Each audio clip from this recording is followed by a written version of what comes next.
తీగ లేకుంటే పందిరితో పని ఉందా? ముందు తీగ లేకుంటే పందిరితో పని ఉందా? పునాదులే లేకుంటే భూమిని గోడ ఉంటుందా? పునాదులే లేకుంటే భూమిని గోడ ఉంటుందా? తరుణులసలు లేకుంటే పురుషుల పని గోవిందా?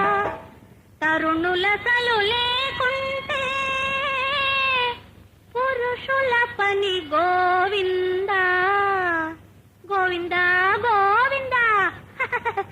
ఎవరికి తెలియదులే యువకుల సంగతి, యువకుల సంగతి, మీ తల బిరుకుల సంగతి. ఎవరికి తెలియదులే యువకుల సంగతి.